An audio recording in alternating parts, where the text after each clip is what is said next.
Yes, it's true. The title is not a lie. And no, I didn't quit video games, but I came very close to doing so. Hollow Knight Silksong is a gargantuan sequel to its predecessor Hollow Knight.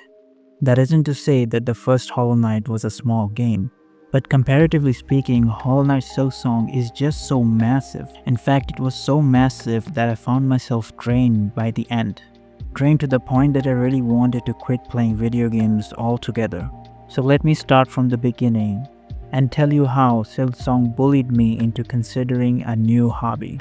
I am not the first guy to say this, but Hollow Knight is one of the best games I have ever played, which is a statement that I would never have said if I hadn't played it 2 years ago.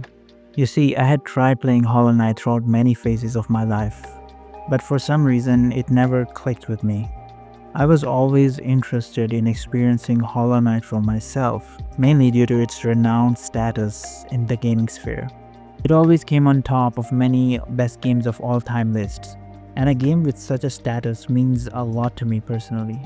Video game as an art form is truly one of my favorites. So when I saw Hollow Knight time and time again on these top games of all time lists, I knew I just cannot miss out on this game. And I'm really glad that I gave Hollow Knight so many chances.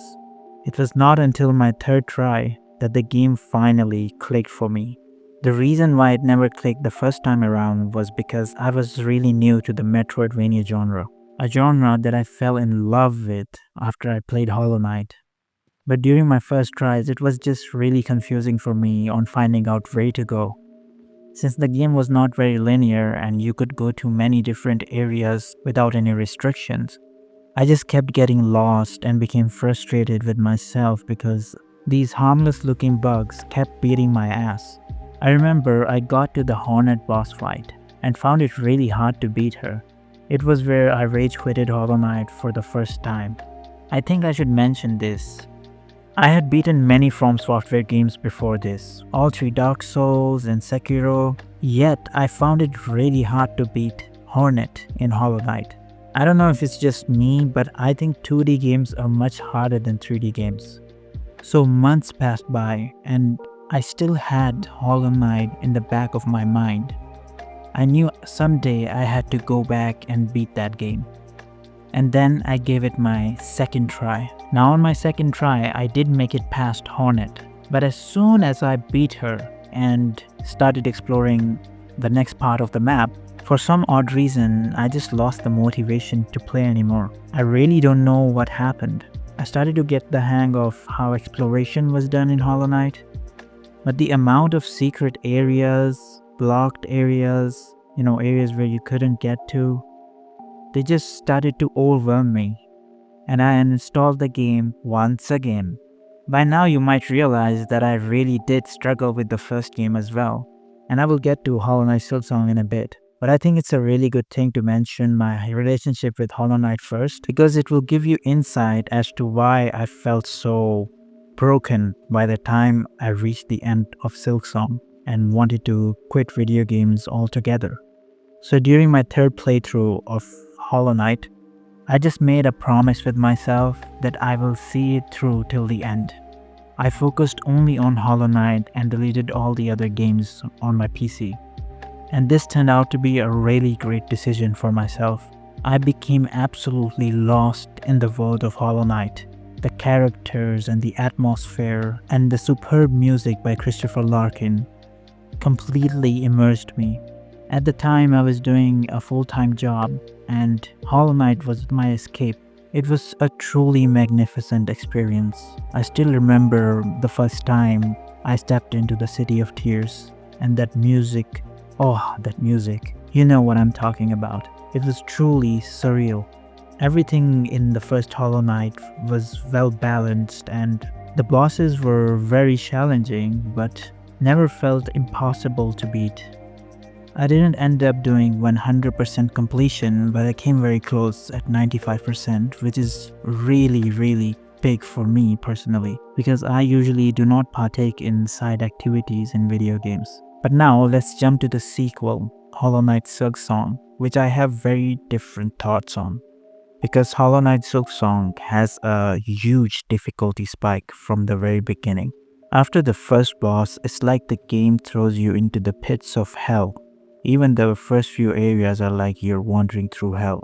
Even enemies do double damage from the get-go in this game. But unlike Hollow Knight, I never gave up when I faced a challenge. Even if it took me 10, 20, even 30 tries sometimes, I kept throwing myself at the seemingly unbeatable boss, again and again. I'm of course referring to Savage Beastfly, who is one of the stupidest bosses I've ever had to beat in a game. But playing through Hollow Knight Silksong was nothing like playing through Hollow Knight. Yes, it was much more difficult, but this time around I knew how to overcome many of the challenges that this kind of game puts in front of you. My tactic was always to keep on fighting the boss again and again and learning his patterns.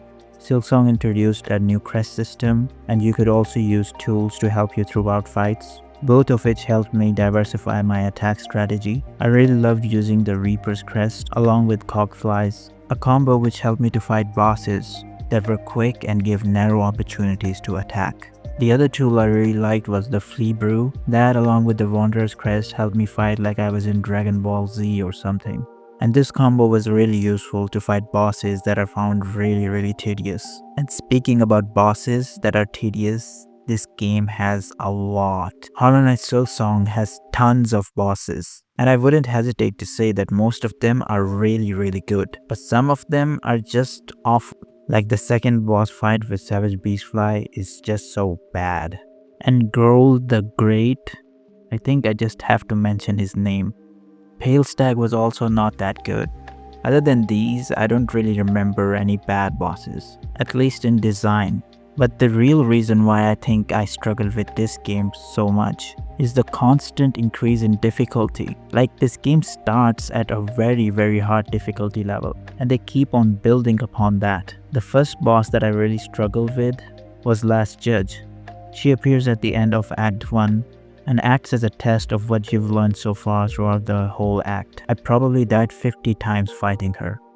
And when I defeated her, instead of getting the usual rush of satisfaction that games like these usually provide, I felt absolutely nothing. There was no joy in fighting her, and this feeling persisted throughout the whole game for me. I think this game has some of the most difficult bosses that I've ever fought in any game. But after defeating many of them, I never felt any satisfaction. Part of it was because I wanted to find and defeat all the bosses in this whole game.